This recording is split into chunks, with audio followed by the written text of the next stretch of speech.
सबैलाई नमस्कार छ ढोक छ मैं आफ्नै भाषाकी कुरोड कानले पढाउने छौँ। अब यो दार्चुला डायरी भन्ने पेज छ मेरो।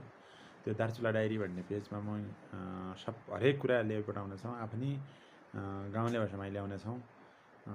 दार्चुला जिल्लामा हुने के छन् भन्ने कुरा जात हुन्छ, जगेन हुन्छ, गोरा हुन्छ, बर्यात हुन्छ, देख्या तीन कुरा ल्याउने छौँ। तुलसीको बिहा हुन्छ, गाई चोख्याउनान्, के अरे भैँसी चोख्याउनान्, त्यो तीन कुराहरू ल्याउने छौँ। तीन जहाँलाई ज्या देखिया छन् तीन कुराहरू राखिदिनेछौँ।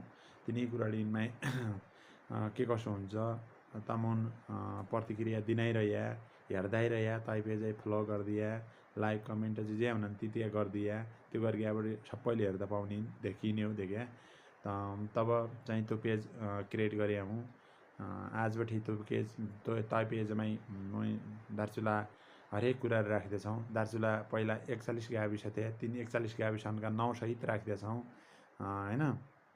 अब बीचबीचमा अब कन्जे नेपाली भाषा आउनमा नेपाली भाषा बोल्दैन हुँ, आफ्नै भाषामा कुरा गर्दै हुँ देखे।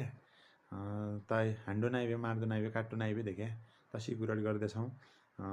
तिनी 41 गाविसमा भित्र रहेबाट दार्चुला जिल्लाको वर्ण व्याख्या वर्ण सबै गर्दैछौँ।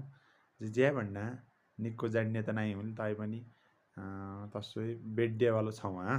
तम सुन्नाइ रह्या काइँलाई बेडियाबटी यसो होइक्यो भन्डिया तत्ति चाहिँ हो मेरी कुरडी। म यो भिडियो चाहिँ 2 मिनेटो बनाउने ठ्याक्कै 2 मिनेटो अपलोड गर्दैछौँ मेरो त्यो दार्चुला डायरी भन्ने पेजमै। तम्मन अब हेरिदिया, प्रतिक्रिया दिइदिया, दार्चुलाको हरेक कुरा म नानले देखाबाट भन्ने छौँ।